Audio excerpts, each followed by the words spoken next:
Hello and welcome to my channel. Today I'm going to have a go at making Tobin's Spirit Guide from the Ghostbusters movie. This book is referenced but not actually seen, so that gives me a creative license to make it up from scratch. As you can see, I'm using several different types of foam to make this book.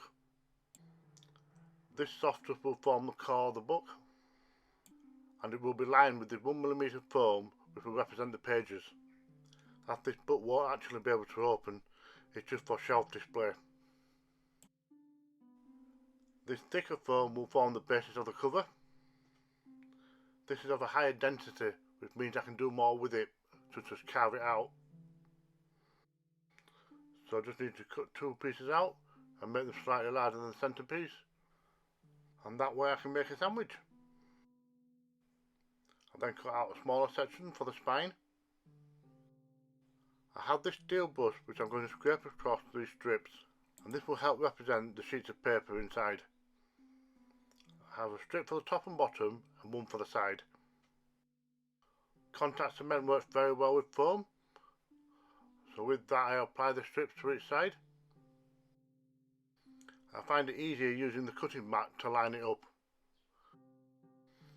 When you use contact cement, it has a habit of swelling up the foam, so there will be some excess to trim off. And once the next strip is on, that's all the pages applied.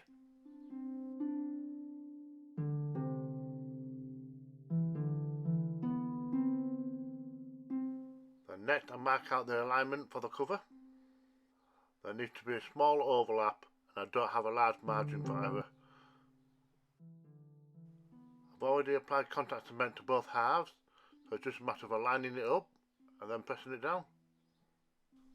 And thankfully it didn't end up wonky.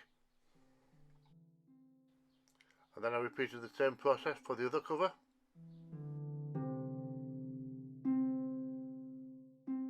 And as you can see here, I'm adding a taper to the spine, and this will help add a curve to the book.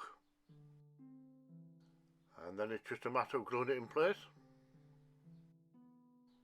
I'm using my fingers here to feel along the edge and make sure it doesn't slip out of alignment. And at the most it only hangs over about 0.5 millimetre. And to fix that, I just need to give it a few passes with some sandpaper.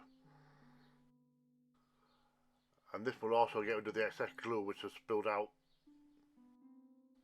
And a quick blast with a heat gun will help shrink down any frayed edges.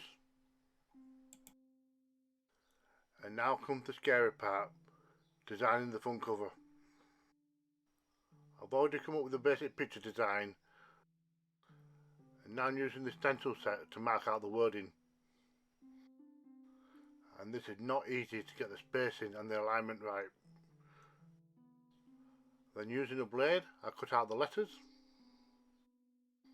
I used the smaller letter set for the name of the author at the bottom, then the larger letter sets for the title of the book at the top. Now I would just like to point out that in the movie this book is referenced but not seen, and it is referred to as Tobin's Spirit Guide, but in actuality the book wouldn't be called that. It would most likely be called The Spirit Guide by J.H. Tobin.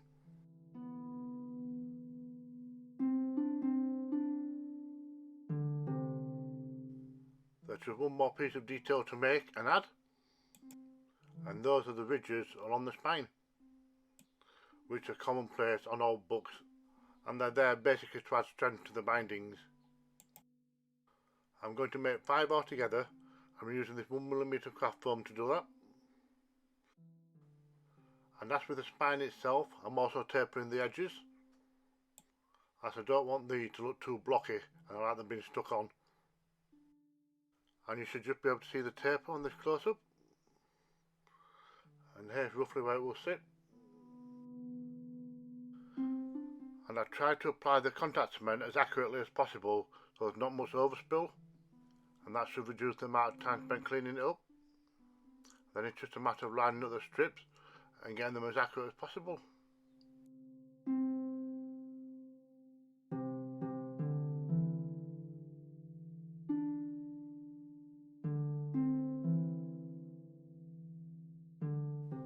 I like sanding with some fine grit sandpaper, will help get rid of the burrs. This book is supposed to be about 100 years old, so it's time to age it up a little bit. So by boiling up some tin foil and pressing it into the foam, it will leave some indentations and scuff marks just to help sell the illusion that it's been heavily used. We've already given it a blast with a heat gun, and that helps seal in the foam, which in turn creates a protective layer so that when you apply paint it doesn't soak through. I'm dabbing this paint on with a sponge, and this is for a couple of reasons. First of all, it will eliminate brush strokes, and second of all, it will create an uneven coverage, therefore leaving a mottled effect and contributing to the aged book look. And colour wise, I'm using burnt sienna, and this helps to give the book an old leather look. Although right now it looks like I'm smearing it with blood. Gruesome. And for the pages of the book, I use a watered down gold, as it's not uncommon for some books to have this effect. And now for the really finicky part. Painting gold inside all the indents. This took quite a long time and required quite a bit of clean up. But the sooner you get cracking with it, the sooner you get done. And you can see that it's starting to come to life now.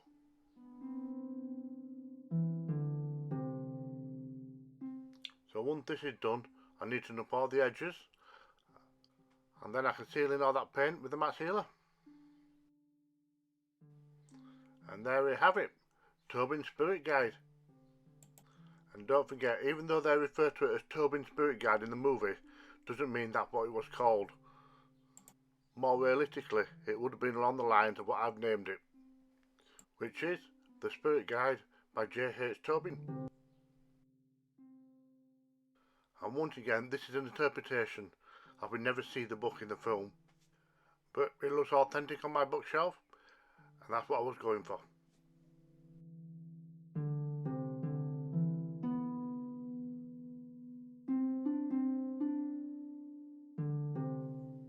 A little while back I also made another classic book. I'll leave a link so you can also check out that video. For now, this is going away until I get the call.